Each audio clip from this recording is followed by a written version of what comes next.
it was never about the AI.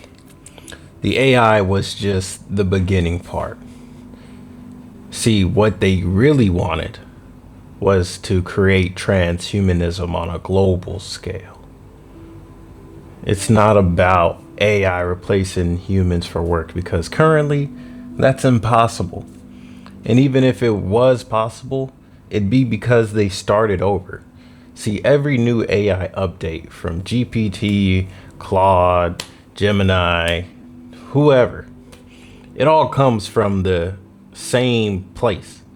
So the thing is, a lot of people prompt can get you far, especially if you have your own company or you're an individual.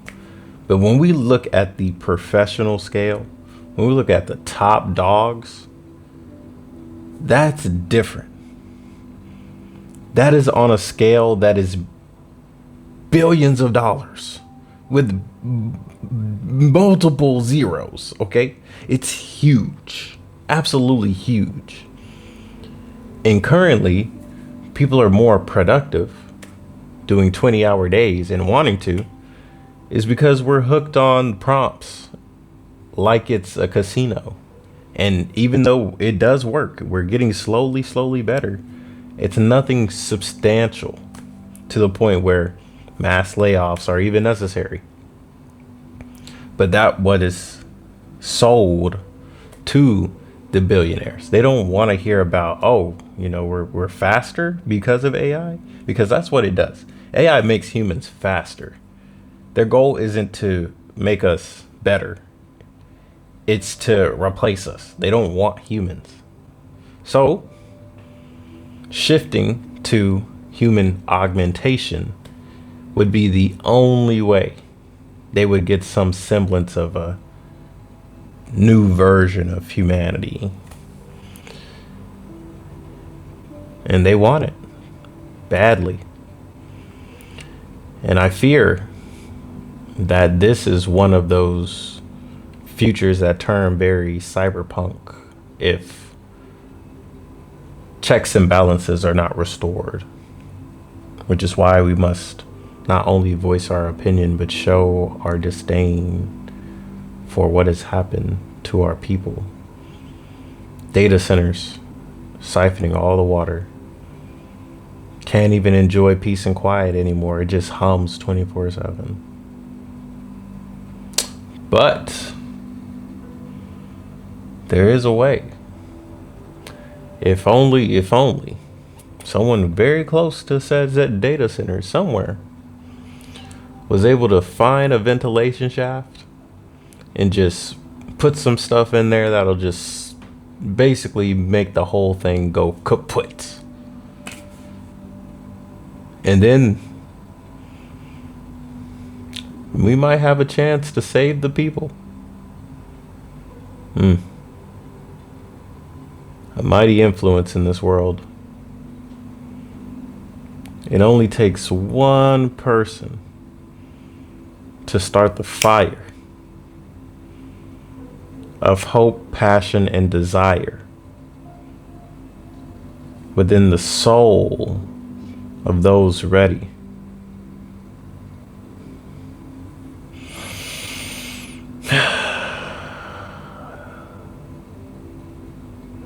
If only the woodpecker cried. One of my favorite. I don't know how many of you enjoy philosophy, but it's some of my favorite. The way you see the world reflects back within your own psyche.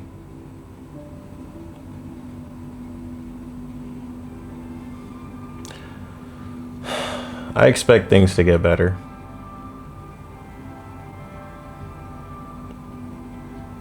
I expect them to.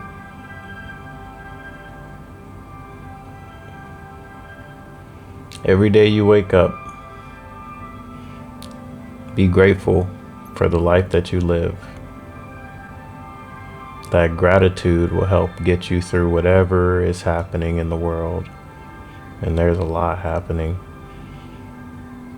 There's always been a lot happening in the world for centuries.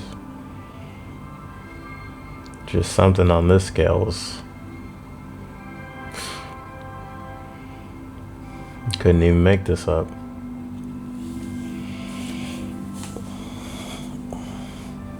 All empires fall within 300 years.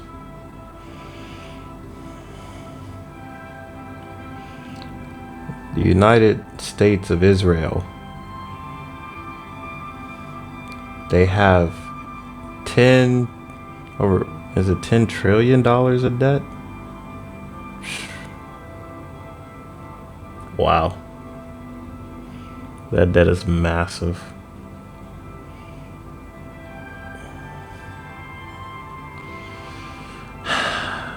Yeah.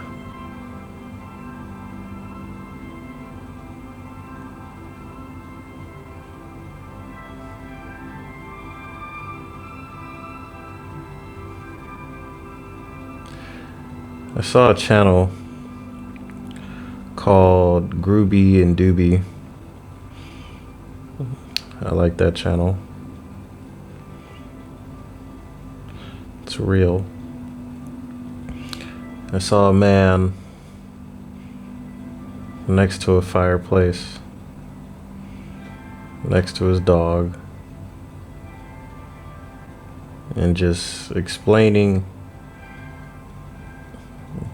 all of the mastermind movements being pulled in the world, and knowing that if anything's going to change it, it would take a lot of people.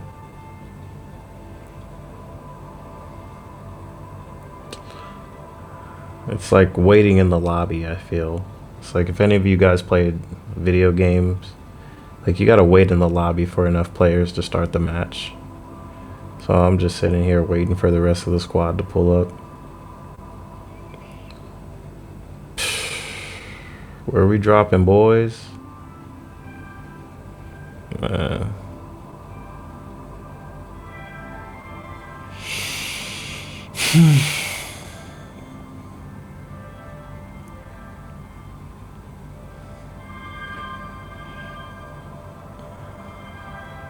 One of my favorite lines, it goes, "Who would you be if you thought you were completely alone? Nobody was there. Who are you when nobody's around?"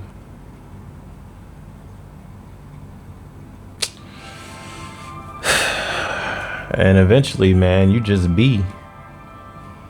You just be, man. You just be. You just exist. And for some people, it's like that's not enough.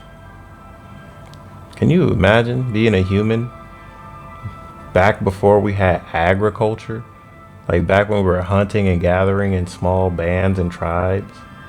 It's like you go hunting and you bring back enough food, you don't gotta hunt for the rest of the week. Most humans, they just sat around, looked at the clouds, and create stuff, go in the caves and make paintings, get some berries, spending time together, a lot of time together. It's important that we pick our tribes. It's very important we pick our tribes. Over at Khun Camp, we have a tribe full of visionaries.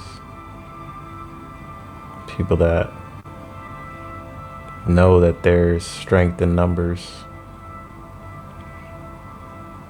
And it's not just how many.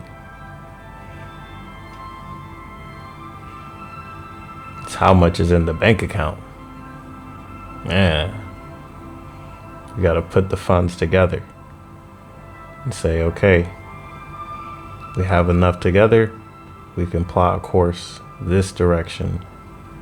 Any objectives? Sounds good? Hit the like button. Subscribe for more. We're going to go this way. We got to make a name for ourselves. Diamond Dogs. Ah, that one's taken already. Copyright, trademark, of course.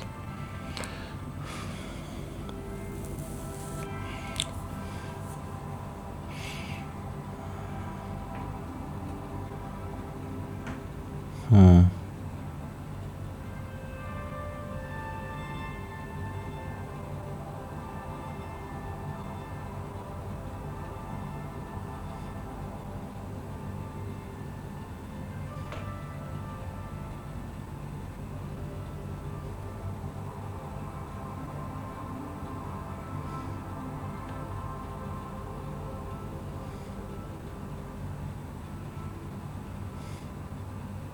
Shout out to my buddy Andra. He came up with the phrase Robohumanist. I think that's really cool. Robohumanist. Yeah, it's really nice. So a Robohumanist. This is in my group, right? This is my friends group. It's people that are looking towards being more united with each other through technology because it's already here. How do we use it to become more together instead of farther apart? Ain't it kind of crazy? Like Facebook a long time ago was proven to make you feel more miserable. Like you see everybody posting highlight reels of their lives and then people start second guessing what they're doing in life. This comparison game got to stop. Everybody's living their different life path and like showing the highlights. It's detrimental for sure. I think it does more harm than good.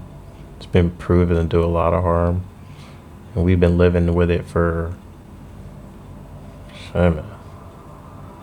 Bro, I remember when Facebook first came out, man. I was playing Farmville in the library. You guys know what Farmville is? It's one of them games that you gotta play, and then you just like the food, like the carrots are on a timer. You can spend real money and you can like hurry it up faster. Yeah.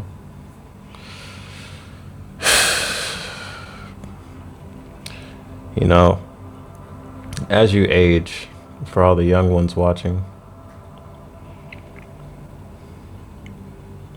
you start looking a little bit more at the past in a new lens.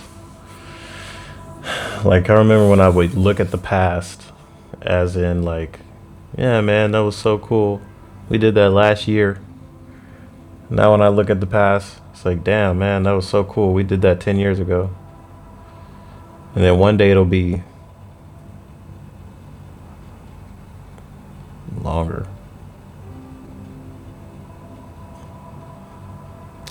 Absolutely longer. You know, I wonder how that feels. To anybody that is in their 70s plus, and you're still alive, what is that feeling when all of the friends die and it's you're the like the last one at the high school graduation photo, you're the only one still alive?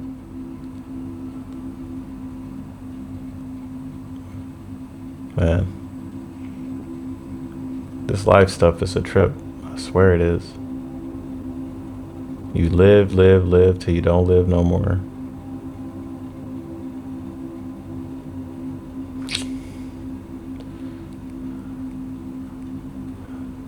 Live for nothing or die for something. Yeah, this life stuff is a trip. And we have this amazing thing. You just record moments in time. Like, you guys know the word abracadabra? Abracadabra. As I speak it, so it shall be. As the words leave your mouth, you are casting spells. Your words can praise you or they can slay you. The choice is yours.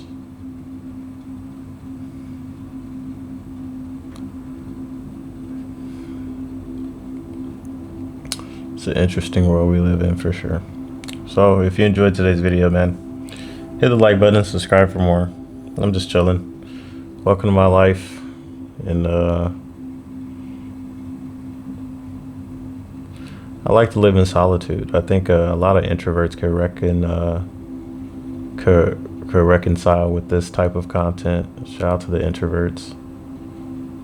To like just be in your own bubble, be in your own zone, just be on your own all the time and love it. Like you love being by yourself. I think that's amazing. I have this trait. It's very good. Because there's only so many other people that are like you. Everybody else, they're extroverted, or some are ambiverted. Like I'm considered ambivert. I can be very extroverted. I can go out, I can talk to anybody, shake a hand, do a business deal. Doesn't matter. And then I could also be very introverted, where I don't want to talk to anybody. Like I'll be in a room full of people and I choose not to talk because it feels better. It feels better to not talk if you don't have anybody to relate to, especially. So I love like the neurodivergent people. Every neurodivergent person I've met, I've either loved them or I've wanted them out of my life immediately. It's, you know.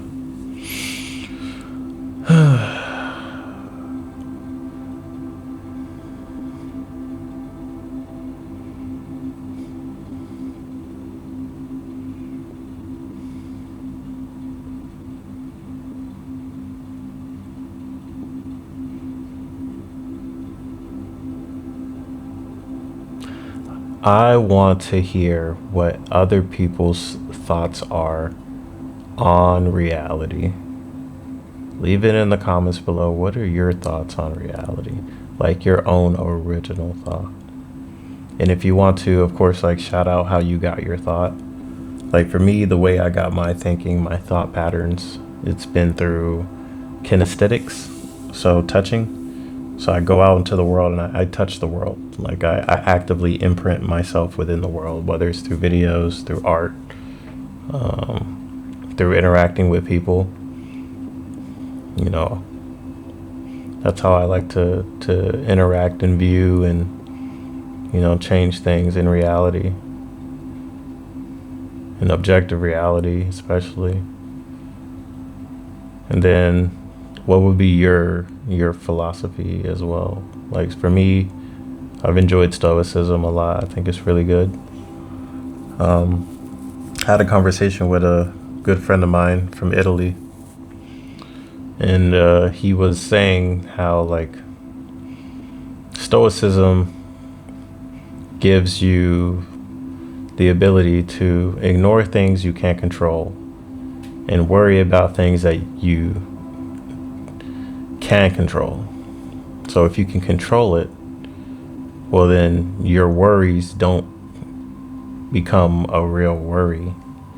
Because that is the most famous phrase in all of Stoicism. If you haven't heard it, it goes like this: do not worry about the things you cannot control, only worry about the things you can control.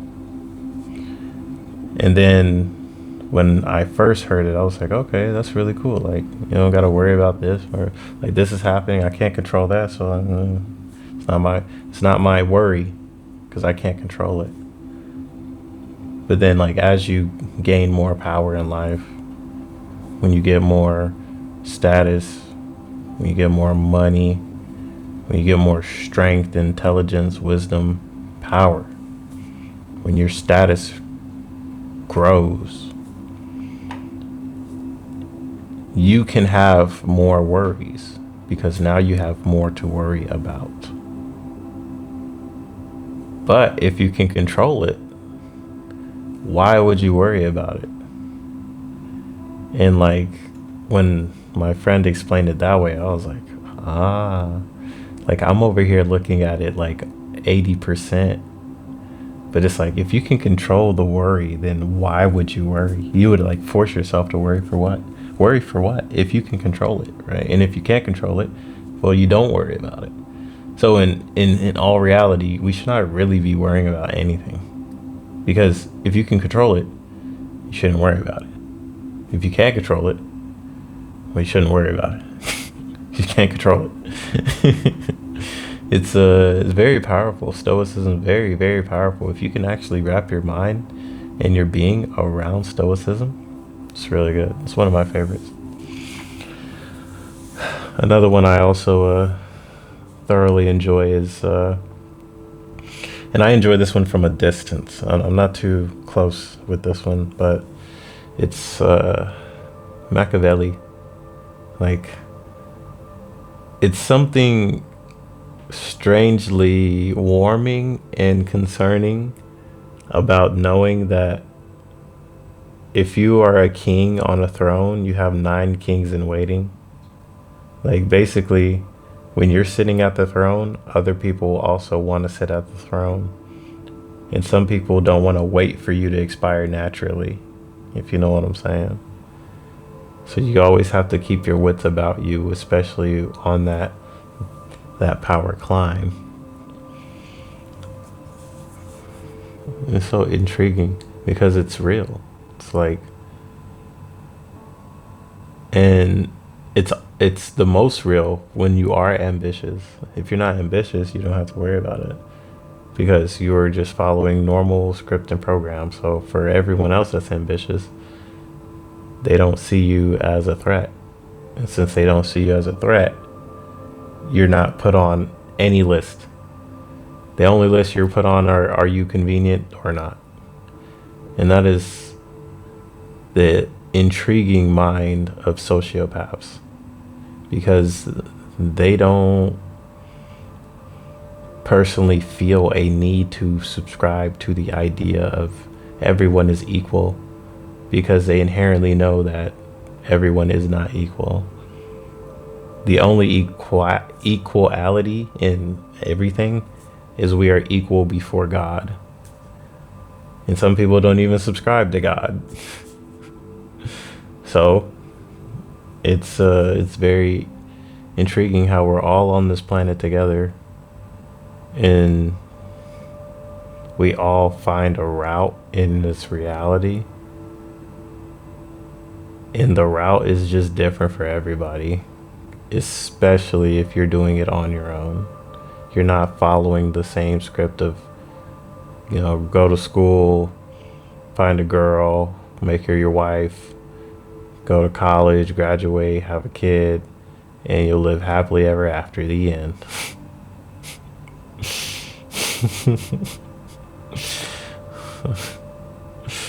How naive. How naive. And it's a lie that's sold to everyone by design. It is a lie that is sold. So there are ones who subscribe to Machiavelli personally. See, I'm not one of these people that do this. Like, this is why I say I subscribe to Machiavelli in the sense of I see it and I honor it and I respect it for what it is. But it's not a way that I can live. I could not live with the thought of always worrying about someone backstabbing me. Literally. Not even a figurative, not even a business. Like a literal stab you in the back because they want to take your power. Like, oh my gosh, that has to be well, some people, they probably thrive in that. And that's why they're the ones who have to be in the Machiavelli camp, you see. So I see it, I respect it as for what it is, because it is real, absolutely. Especially in specific circles. But to acknowledge it and not subscribe to it, I think is absolutely amazing. I don't want to subscribe to that type of outlook. How you view the world is how it will re-project back at you. So it's important for every person that is going through like some type of journey of understanding yourself, understanding who you are, what is the purpose, what is your point, why you exist, what is it that keeps you going. Because when you start asking these questions, more and more stuff will reveal. But before the other stuff reveals, you still have to deal with the first stuff. And that's the hard part. It's like, okay, who am I? Can you get who am I done? If you can master who am I, you start expanding.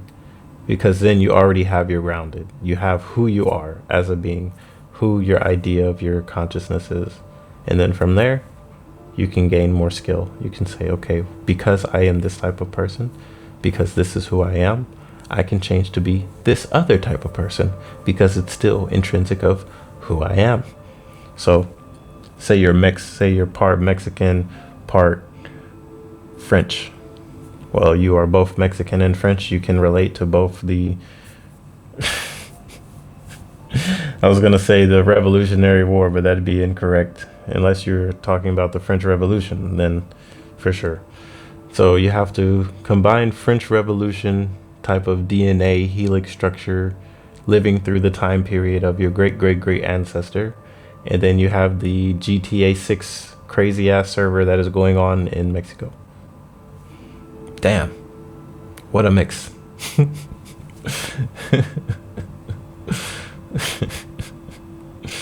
And through that mixing, it's like you can subscribe to whatever part of both culture, because you are culture. You are both of them. You are it.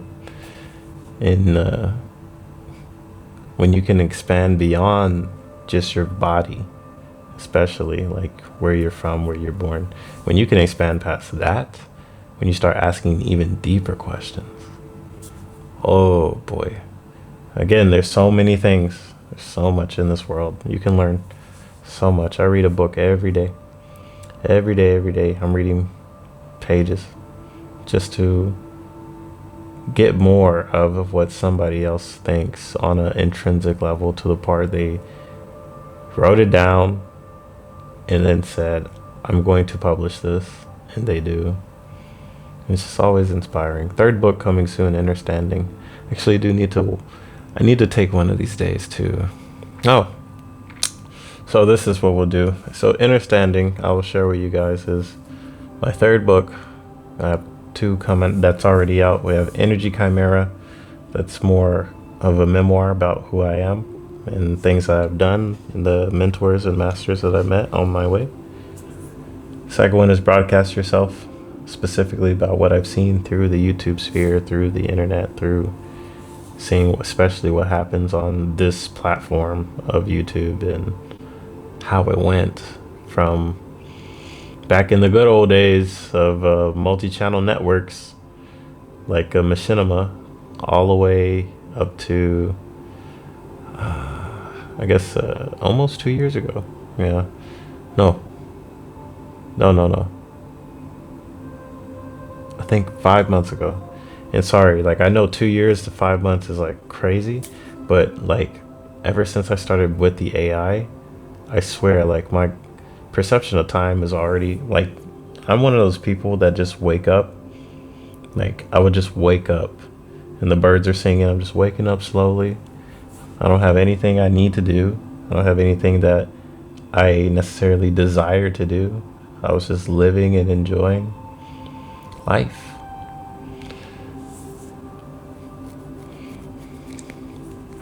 Those were good times. So when I was doing that, I just followed like a natural human flow. I literally would just be a human being. I would just wake up, sunbathe, eat some fruit, go for a run. I'd put on a weight vest too. So I'd put on extra kgs on the weight vest, and I go running down the street. And I had this thing on YouTube called a Daily Dose of Hope. And a Daily Dose of Hope was I think I did 100 episodes every day, just giving hope and giving my experience and wisdom. And it was very fun. It was very, very fun. And within that series, I learned a lot. I had many cool comments as well. A lot of people said that it needed stuff like that, and it felt good. And I remember, like, we have to keep the hope for each other. And then in Broadcast Yourself, I took all of that experience and put it in there. And it was like, yeah, this is what it was. This is how YouTube has also changed. And I didn't get their latest change. Like, YouTube is currently changing in the way of being TV. They want to be TV. They are being TV, and they are marketing and putting a lot of money behind creators that want to be TV. And I respect it. Personally, I respect the hustle, the idea of being TV. You know, I was TV at one point as well. I actually still am. I'm literally still on people's TVs, and I think that's really cool. What up, guys? We're on TV. And being on the platform for so long it's been it's been eye-opening, because all the people that I subscribed to when I was growing up, I don't even watch them anymore. I know some of them are still making content, but I know a lot of them are retired. You know, shout out to Joji. Like, I swear we all got to shout out to Joji. He's one of those that really made it. He's one of the first YouTubers to go past YouTube and make it. So I hope he's doing well with his fame and his success. You know, Filthy Frank was one of my idols. It's Filthy Frank, motherfucker. See, Filthy Frank was one of those shows on YouTube that were just too damn filthy. He even had a second channel called Too Damn Filthy. This man was demonetized. Yeah, he had been banned. They like destroyed his entire channel multiple times.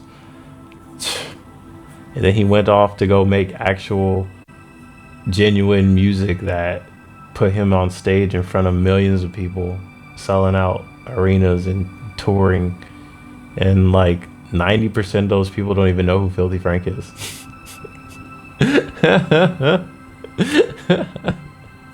They don't even know who Filthy Frank is, man. It's like,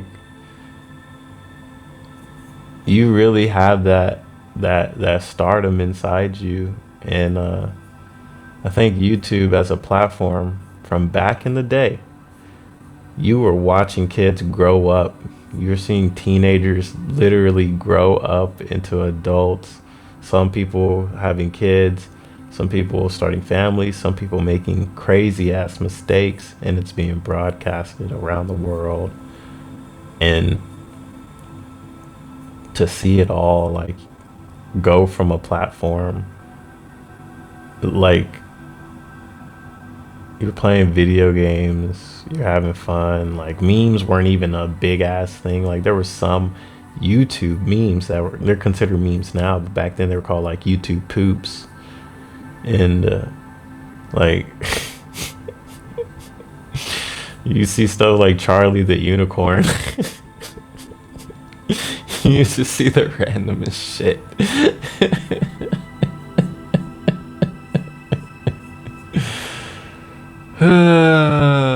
And now that same platform, man.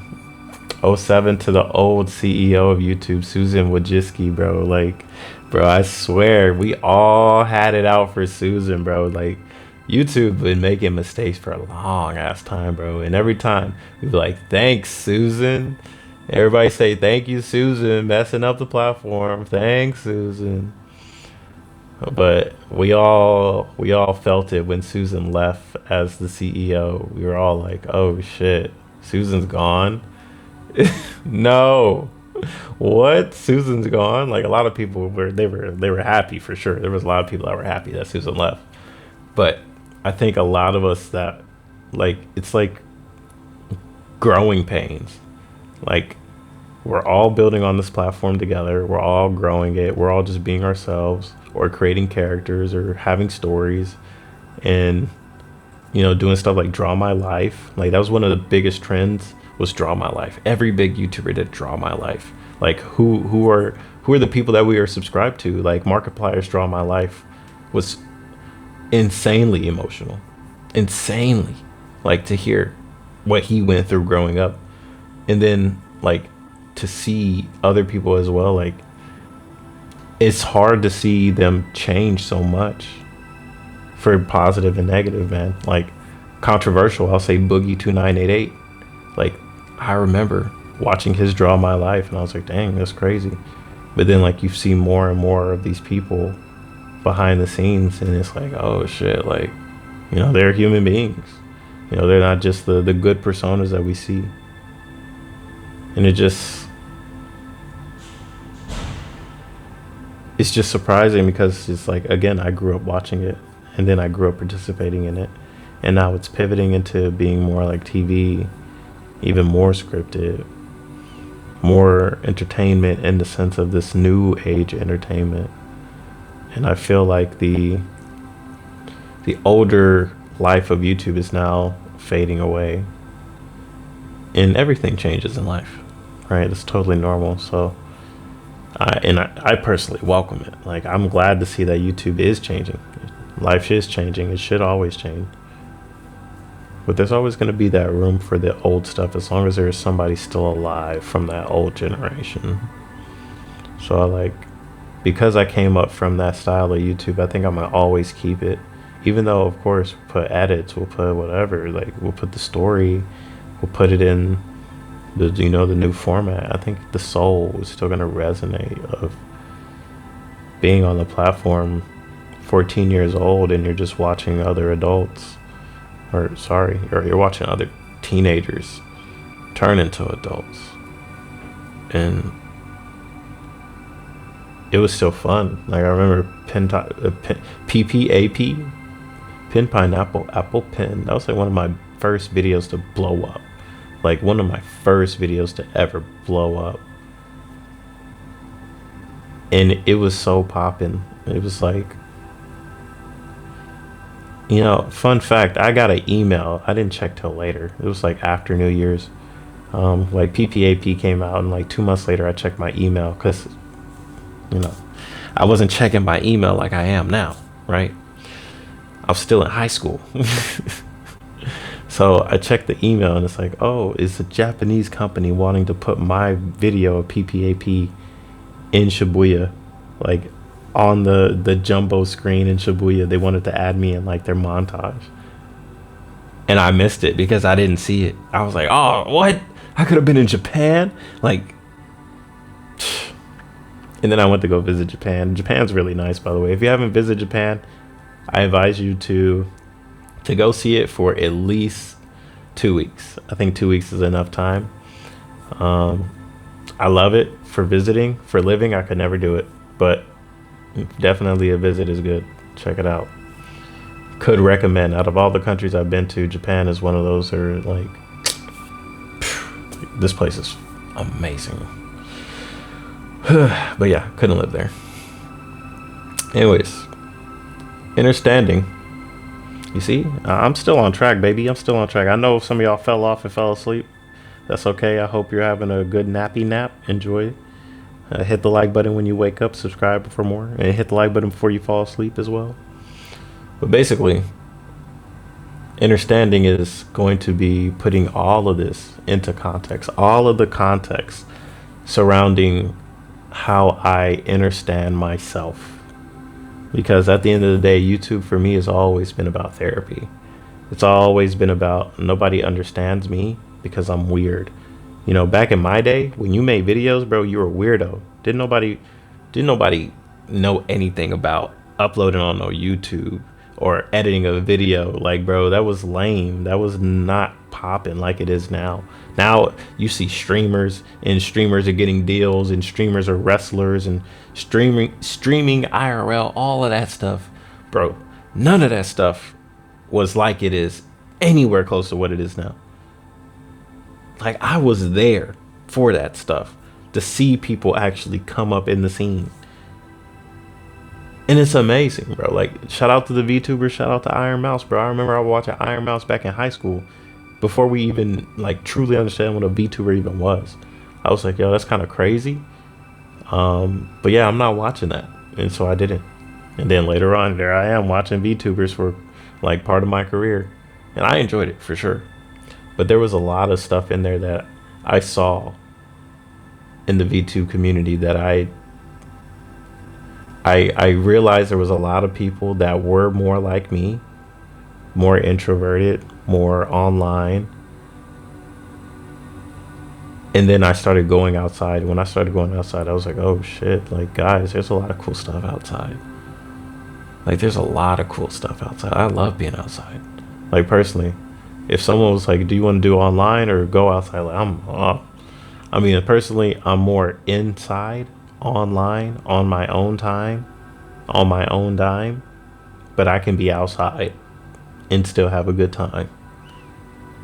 But chronically online could not be me. Could not be me. Couldn't do it. But I know in those communities, those super niche online communities, there's people that are there because they find a sort of comfort that they cannot find in their real life. And that's where I realized, okay, well, we can form a community. Shout out to the Discord, it's still active. They be chilling, just waiting on me to drop another anime or VTuber video. I don't know when I'm gonna ever do that, guys. I'll reference it in my material, but I don't know if I'm gonna ever come back to that. Like, at least not in my old way. Like, if I come back, I'd love to come back as like speaking on behalf of something, being some type of ambassador or speaker or something about Chronically Online. Like, I studied that stuff for like 2 years. Like, I got a PhD in Chronically Online individuals. Yeah, and they're still online doing their crazy Chronically Online thing. Very interesting people, I swear.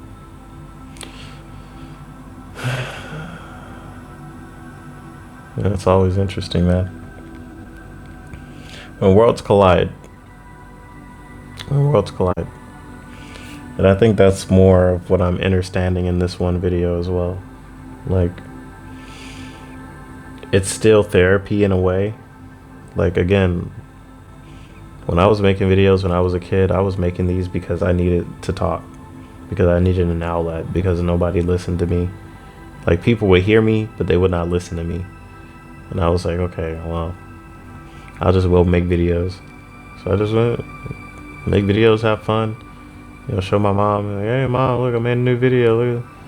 And my mom be like, oh, it's amazing, you know, I'm your biggest fan. That's what my mom said. She's like, I'm your biggest fan. And it always made me blush. I'm like, oh Lord. My mom's my biggest fan. It's like, hey, yeah, she gotta be, right? And that's amazing. I'm blessed for that. I'm blessed to have that. It makes me happy.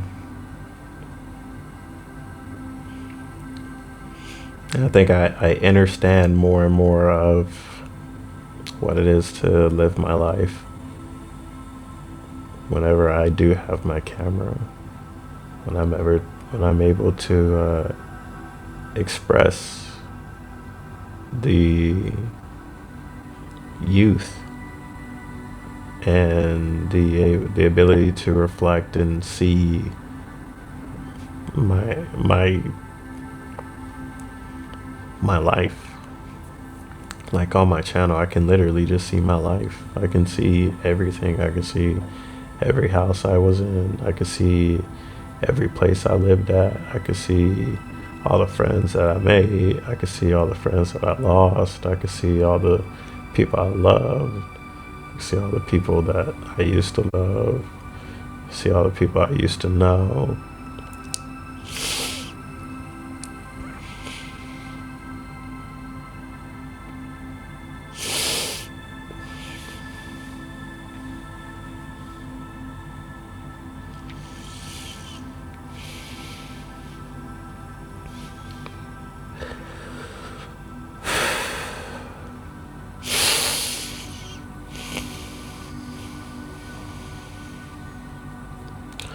And overall, I think I'm eternally grateful that they're not just memories. They're something that I can see and I can show and I can share.